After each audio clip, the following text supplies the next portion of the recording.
Welcome back to Off the Wall. My name is Bogz. Today, I'm going to be reviewing episode 3 of Ahsoka, and this one is called Time to Fly. This will be a spoiler review.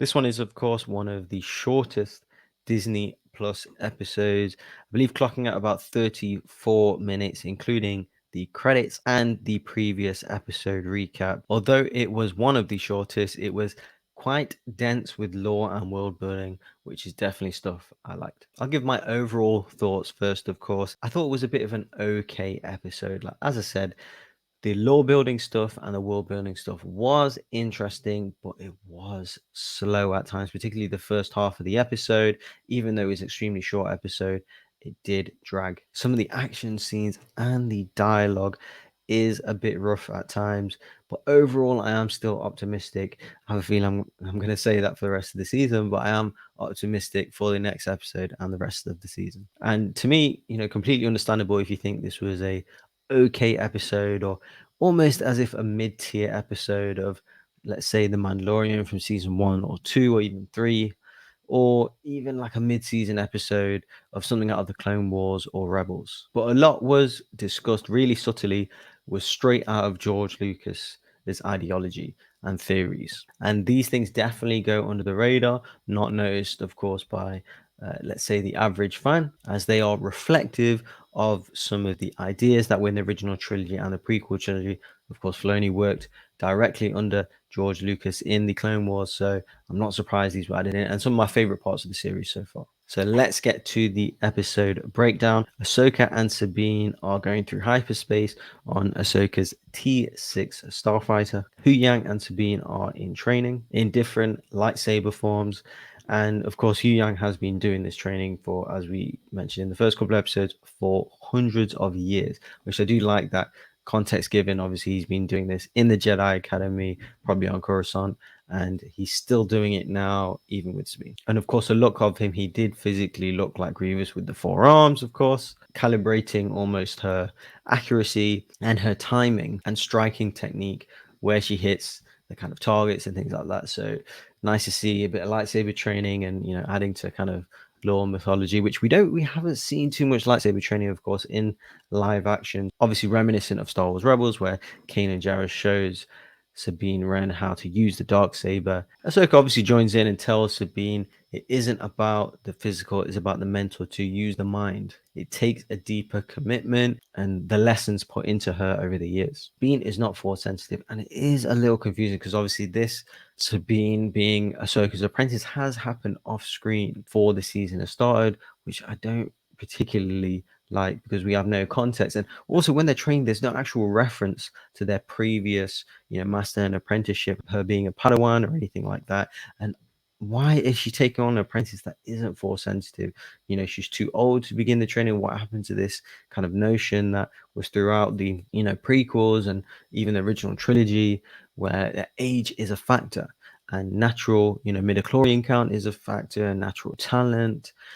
This doesn't seem to be taken in with regards to Sabine, but obviously we see the scene where she tries to move the cup and everything. So she does something what kind of every teenager has ever done ever, basically, as well, still doing now, to be honest. But this is something that George has previously mentioned in several interviews, to be honest, since the prequel trilogy, really, where everyone, the force is everywhere, it's in everything. Everyone has the ability or potential to use the force, but as I said, it's whether you have the natural inclination for it, talent, abilities, if you have the chi, almost your midichlorian count, all these things take into account. And Sabine clearly doesn't have any of these factors. It's a bit like karate, anyone can do it, but it's how many belts you can do, how many levels you can achieve, how quick you learn things, your technique and your spirit and willingness to learn, and your believing into your teacher, and going above and beyond in your training, things like this. So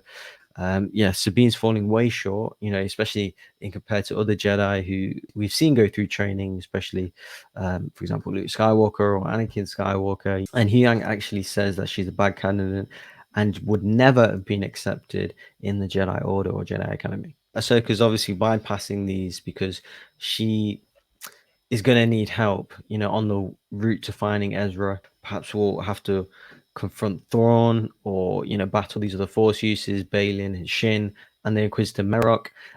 Maybe some other people as well. Who knows? We'll see. But she needs someone else on her side who'll be proficient with Ezra's lightsaber and, potential Force user as well. We'll see. Sabine is definitely left wanting. She needs to step up quick time. We see the scene where Sabine puts on the visor, obviously reminiscent of Luke in A New Hope. And ironically, Kanan does in Rebels, obviously, when Maul's blinds him, he does a couple of seasons with a mask on, and he has to learn how to kind of live and survive and be a Force user without his sight, and has to use his other senses and everything that Ahsoka is mentioning. Kanan's kind of already been, and it's funny that she didn't actually mention Kanan, refer to any of Kanan's lessons that what we all seen him go through. Obviously, Sabine wasn't necessarily there for a lot of them, but Ahsoka would have been aware of the things that Kanan has been through and spoke about, in touch with the Force and feeling the vibration of the Force, predicting movements, things like this. I'm surprised she never mentioned any of this, but we just see that she's still struggling.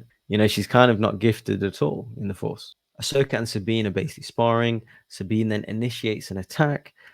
Ahsoka drops her and says, "Anger and frustration are quick to give power, but they also leave you unbalanced." And she obviously trips her up, leaving her unbalanced. But this is obviously reminiscent of several things that we've seen before, particularly with her master Anakin Skywalker, who at this point, obviously, Ahsoka knows was previously Darth Vader, and anger and frustration led him to the dark side. Was never there, obviously, in the prequel, so she never kind of intercepted or got involved, but she would have saw the signs earlier on in the Clone Wars of his anger and frustration. She was obviously aware, as we've seen in Clone Wars Season 7, aware of his relationship with Padme, which contributed to all the anger and frustration with the Jedi Order, etc. We then cut to Hera on a Man Calamari ship as a part of the New Republic, where she meets politicians along with Mon Mothma. They have a little catch up, and of course, Mon Mothma has appeared in a number of different things, including the original trilogy, as of late, Ahsoka,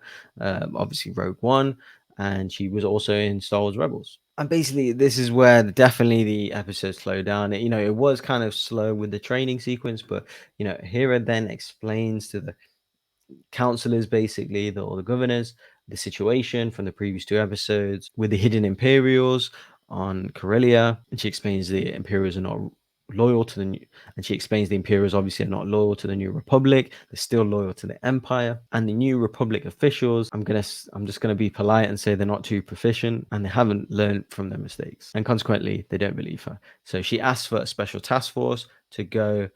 She's gathered information and leads that Thrawn is still out there. Quite frankly, don't believe her. And I think it's something to do with going to find her old friend Ezra. And bear in mind, Hera is a general in the New Republic, a high ranking one at that. And she goes with a Jedi Knight to Corellia and discovers a hidden plot where Imperials are building hyperdrive cores and it's shipped off planet, and there's people dying and all of this stuff, and they still don't believe that she warranted a task force, or don't give her permission to go look or investigate this further. Like, come on, man! Like, the writing here needs to be way better. Obviously, we see Mon Mothma is alarmed about Thrawn. At the end, she didn't, and the rest of the governors didn't give Hera permission to investigate, and they've denied her request. And as she leaves with that decision, we see the introduction of Jason Syndulla. Obviously, this is the son of Hera Syndulla and Kanan Jarrus. It obviously looks quite different from Rebels in the epilogue. He kind of, he didn't look, I wouldn't say funny in Rebels, but like a little like an Oompa Loompa, obviously, with the green hair. And I believe he had orange skin for some reason, but maybe a slight tint, I don't know. But no, he was just a normal kid with like green hair, so it was a little funny to see. But is he force sensitive? Obviously, he says he wants to be a Jedi. Everyone can be a Jedi now. You don't even have to be force sensitive, apparently. We cut to Ahsoka and Sabine discussing the training, and Sabine explains that she's really struggling with the Force. She doesn't feel it. It's not surrounding her. It's not calling to her. She can't identify with the Force. She is kind of slow with the lightsaber training as well. So Ahsoka states that the Force resides in you and in all of us. Sabine then states, why doesn't everyone use it? Ahsoka then confirms that talent is a factor. We then see Huyang and Ahsoka discussing Sabine, and he explains to her, she would never be selected in the Jedi Order. She explains, this ain't the Jedi Order anymore. And Hu Yang refers to there's not many Mandalorian that's been Jedi, and that's a direct reference to Tor Vizsla, who was the first Mandalorian Jedi, of course, and was the creator of the dark saber. Ahsoka then explains she doesn't need to be a Jedi, she just needs to be herself, whatever that means. No, she needs to be a Jedi if she's gonna kind of take on these other Force users like Bane and stuff. But who knows? Maybe she'll just all of a sudden decide to use the Force and be excellent with a lightsaber. But she needs to be called upon in the moment, I guess, something like that. And obviously reiterates the fact that Hu Yang has come from a long line of training Jedi. Traditionally and things like that, so nice context added there. And Ahsoka obviously being diplomatic as she was with her master, because he was rather hot-headed, and she was extremely young, so he would have to be mature with his apprentice as well. Then they kind of dropped from hyperspace as Jedi Protocol, which is kind of another dig from Hu Yang to Sabine, which he kind of digs at her out several times. I mean, I feel like he's speaking on behalf of the audience, because why has she earned the right to train as a Jedi where she has no ability, or she has no right to, really? Then we see 6 ships appear, including Merrick and Shin. And obviously Shin has the headset that Obi-Wan has in Attack of the Clones, and I think Anakin has it as well at the start of Revenge of the Sith. And I believe that's because particularly Balin, obviously I think Shin's a little too young, but Balin obviously seems to be a Jedi that escaped Order 66 and maybe just had the equipment kind of on his back. Maybe it's old tech, so this is the equipment that he uses, and he still has the headset and stuff. So I think that was maybe a slight hint at that. Hopefully we get that backstory. And probably my favorite thing throughout the episode, I should have mentioned it earlier, was the music.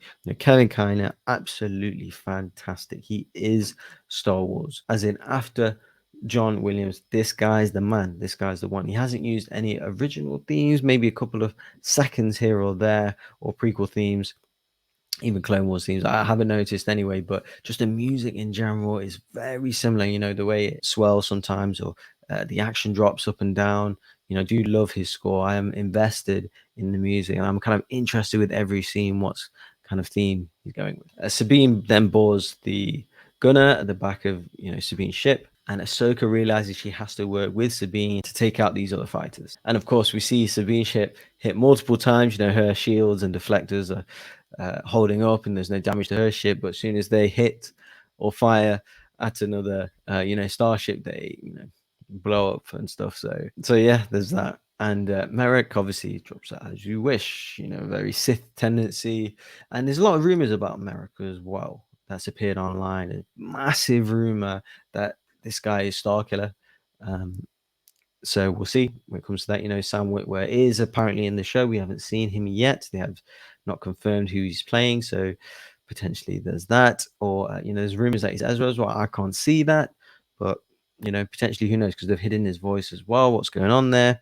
We shall see. So they have taken a number of hits and shots and stuff, and the odd disabled kind of drifting through space, and Hu Yang's kind of been switched off as well. He's connected to Ahsoka's ship, I guess. Yeah, then we see kind of Ahsoka put on a spacesuit, and she boards the wing with her lightsabers intact and kind of takes out a couple of the starships. And yeah, we do see people do this in the Clone Wars. Anakin and Ahsoka herself did this, and Ezra and Kanan did it in Star Wars Rebels. And I did enjoy, I guess, seeing it, but it is ridiculous as well. I mean, when they did it, they were taking on droids that were attaching themselves to the wing. There was like hand-to-hand combat, really. I mean, she was deflecting the torpedoes from the ships, and then if they're dead in space, I don't know why they just weren't shooting the ship. Like, why were they attacking Ahsoka and flying in so close where she can use a lightsaber and like cut them into pieces and destroy a couple? So, yeah, I don't know. I did like the way she didn't fly about in space as well. Thank God for that. But like Leia Poppins, but yeah, it wasn't my favorite scene. I mean, at the time I enjoyed it, but thinking back at it, it's a little rough. So after being kind of stuck in space, Sabine picks her up, she boards the ship, and they're pursued by Merrick and Shin. Then we see, as soon as they enter the planet, the Purgo, finally. We've seen a few references from them, and we know they transported Ezra and Thrawn to the galaxy that was referenced in the previous episode, but finally we have got to see what they look like in live action. Obviously, even in Rebels, people didn't like these. I know everyone's excited for them, and I am too. I didn't mind them as much as other people. People thought they were the Purgo because they just weren't in one episode. People thought these were filler things, but they had a bigger meaning in the overall series. And I did like their kind of look, and the kind of whales are like cool, massive, weird creatures. So I did like that they were in the planet atmosphere, and we see a lot of the iconography, in the credits, and we see what they look like traveling through hyperspace and things like that. So just visualizing and seeing these Purgle and their contribution finally, I was kind of pleasantly surprised by that. And I thought they looked great, to be honest, in the clouds, and very mystic, almost magical kind of creatures. And then Sabine, Ahsoka, Huyang kind of land the ship. They hide in a forest full of red leaves. Once they lose Merrick and Shin, Huyang is turned back on, and he confirms what Morgan Elsbeth is being building with that the last hyperspace core is being fitted. So something very powerful can board it and jet them off to another galaxy if they have a destination or coordinates. Then we see probably the best shot in the episode where Balin appears looking friggin' tastic, and he's all black. Even his beard and hair looking ultra serious, obviously with a bunch of goons and droids basically, but establishing the Jedi are on the planet. I don't know why I think Jedi. There's only one there. She even doesn't technically she doesn't even identify herself as a Jedi, but well, sure. That yes, the Jedi are in the forest and to set about them. And he looks off into the distance, and you see the conflict within him. He did mention he doesn't want to kill Ahsoka. I don't think he will as well. I think they'll have a confrontation, but they'll come to some kind of understanding, especially with regards to Thrawn. There'll be a reveal. What's his great power? Potentially, it will be the war between worlds or something else. Who knows? But we shall see. And the episode ends there. So a couple of things I had issues with in this episode. I'll say that the dialogue, the plot devices, particularly with the governors, was so rough. I mean, these guys, I mean, Hera is a proven war veteran in the Battle of the Soul. I believe she was on Endor as well. And all that she's been through, she's saying that a massive threat of Thrawn is here. We saw there was an uprising on Corellia. We killed people. That people tried to kill us. I was with a Jedi, and they still do not believe it. They still just think it's a kind of errand that she wants to go on, and waste resources, etc. But they still don't believe her, and it's quite frustrating actually. And a bit of a wider issue is, if you have not watched Clone Wars and Rebels, you really don't know who anyone is. Okay, how are you expecting casual Star Wars fans or just Disney Plus subscribers? They're not invest. I mean, the series is just like skimming the surface of any character development, and then all of a sudden you see this Pearl girl, and Ahsoka's on a wing, and she's like, I'd be so confused if I didn't watch any of these series or episodes. So this leads me to the theory that Ahsoka is a direct sequel to Star Wars Rebels season 4. This is season 5, so you are expected and is mandatory to watch them things before this episode, even though before the season, even though this season is a continuation from Rebels. There's been a massive gap in the story where the characters are not the same ones that we left off, and they don't have to be the same, but so much has happened between the Rebels crew. We are also kind of lost in this story where they're not having the sufficient dialogue and discussions, or we haven't seen what's happened in their kind of fallouts and developments, that we're trying to fill in the gaps and kind of climbing the snakes and ladders, and we're getting sprinklings of a story, but isn't enough there. Some parts were okay, some parts were, completely illogical, even in the Star Wars universe. Like Ahsoka on the wing, and taking out the ships. Yeah, like at the time she was deflecting the torpedoes or whatever, and I did like that. But the more you think about it, the more kind of silly it is. And obviously the Purgle there, but there's no additional content. Is like it's almost like cameo in the episode, but there's so much more to discuss. But obviously, because there's so much more, and because a lot hasn't been touched on in terms of Ezra, in terms of Thrawn, in terms of who's Merrick, in terms of Balin's backstory and Shin's backstory, and why is Sabine the way she is, and we're getting further in, and there's been no Hayden Christensen or Anakin Skywalker in, or an older kind of Clone Wars flashback with Obi-Wan, Anakin, etc. And Ahsoka's story again is not the central part of the episode. And I have a feeling it isn't really going to be, because it doesn't necessarily have to be because I really did like Rebels. In fact, I loved Rebels, but it doesn't have to be. I just wish that the story, in terms of the Rebels crew itself, was focused on Ahsoka, because we would have Ahsoka-centric episodes in Rebels. So instead, it's chosen to go on to Sabine. And what's Sabine's whole issue with the whole Mandalore thing, with Bo-Katan and the Mandalorian and Grogu and Luke Skywalker? There's so many questions. I mean, it's so open-ended. That's why I'm optimistic, but cautiously optimistic, because what we're getting so far is so kind of left field. But it's hard to be optimistic for every episode, because taking the time telling the story, and they're going to do something grand by the end of it. But it seems like maybe halfway through, from that point onwards, that's when you're going to get kind of real juicy stuff. Maybe like episode 5 onwards. The big rumors that Anakin, Hayden Christensen will appear from episode 5 onwards. Hardcore lore world building stuff. That's what I'm here for. So I really want that stuff. Not really interested in the moody Sabine who explained that she can't use the Force yet. Like, no one cares about. Again, as well, no mention of Zeb. I still want to see more of Chopper. He's the comic relief. I like him as a droid. But overall, I am underwhelmed. But again, I started this review saying, I'm optimistic and looking forward to what's to come, because this story could be some of the best that we've ever had in Star Wars. But so far, we're not getting that, but the potential's still there. So please don't ruin it. I am looking forward to where the story goes from here. But what do you guys think in the comments? Please like, comment, and subscribe to the channel. I will catch you guys for the next episode review of the Ahsoka series. That's episode 4. Catch you guys next time on episode 1.